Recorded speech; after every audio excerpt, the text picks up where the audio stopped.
नमस्कार दोस्तों, स्वागत है आपका हमारे वीडियो में। आज की कहानी है आश्रम का पार्ट 2। एक दिन दोपहर को उसके मोबाइल पर एक प्राइवेट नंबर से कॉल आई।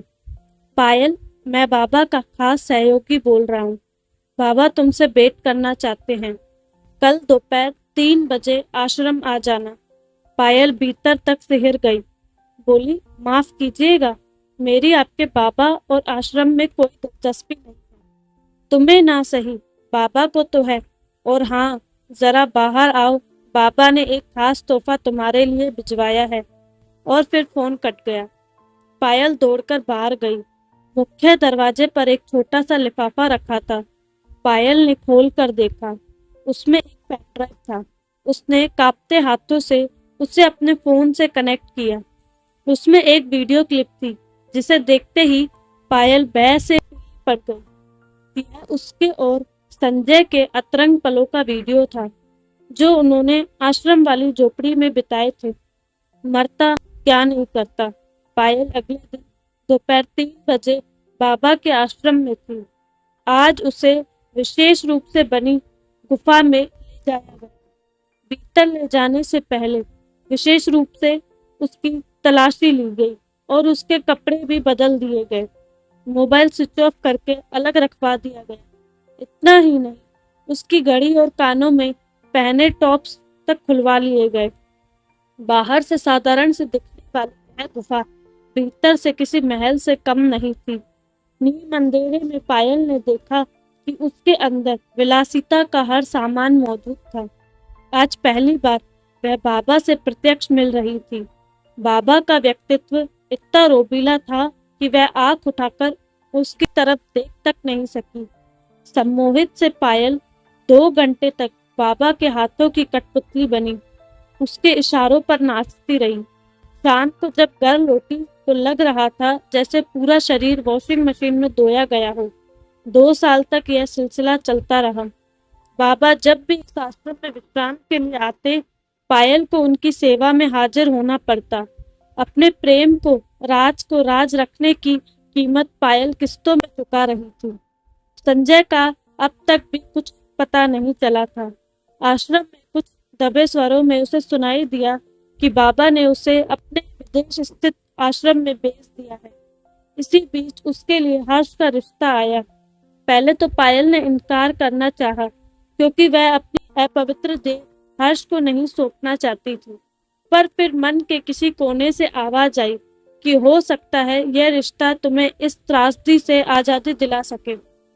हो सकता है कि तुम्हें आश्रम के नर्क से छुटकारा मिल जाए। और इस उम्मीद पर वह हर्ष का हाथ थामकर वह शहर छोड़कर आई। शादी के बाद सरनेम के साथ उसने अपना मोबाइल नंबर भी बदल लिया। मगर कहते हैं कि दुख से पहले उसकी परछाई पहुंच जाती है। पायल के साथ भी यही हुआ।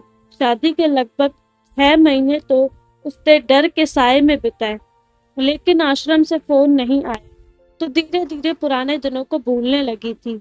इसी बीच एक दिन अचानक से फोन आ गया।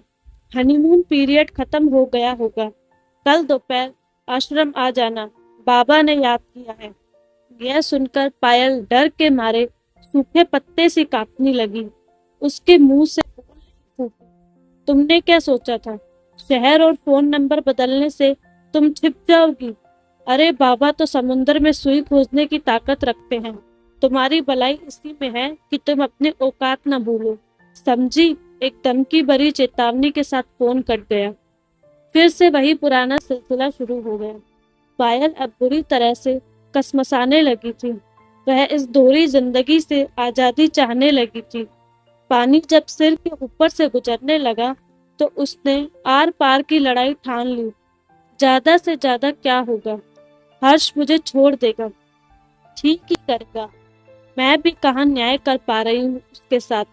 हर रात जैसे एक झूठी थाली परोसती हूँ उससे। नहीं, अब और नहीं। अब मेरा चाहे जो भी हो, मैं अब आश्रम नहीं जाऊंगी। बाबा मेरे खिलाफ कोई कदम उठाए, उससे पहले मैं ही उसके खिलाफ पुलिस में शिकायत कर दूंगी। पायल ने मन ही मन निश्चय कर लिया। क्या तुम ऐसा कर पाओगी? है इतनी हिम्मत?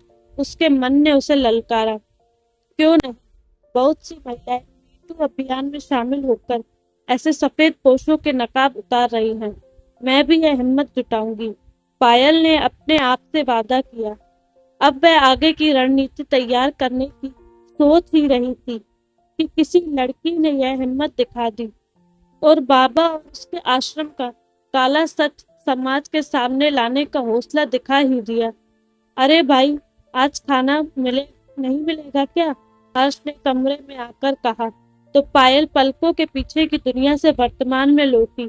सिर्फ खाना नहीं जनाब, आज तो आपको विशेष ट्रीट दी जाएगी। एक ग्रैंड पार्टी।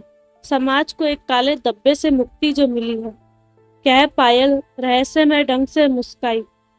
हर्ष इस रहस्य को बेच नहीं पाया, लेकिन वह पायल की खुशी में खुश था।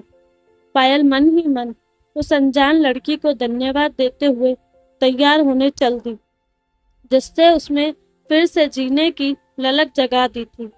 दोस्तों, आपको कहानी कैसी लगी? क्या पायल को इतना सब कुछ सहन करना चाहिए था या पहले ही उसे अपनी सुरक्षा के लिए कदम उठाना चाहिए था? खैर, अपनी राय कमेंट बॉक्स में जरूर दें और चैनल पर नए आए हैं तो सब्सक्राइब करें। साथ ही फेसबुक पर भी हमें फॉलो करें और ऐसी मजेदार कहानियों के लिए हमसे जुड़े रहे। धन्यवाद।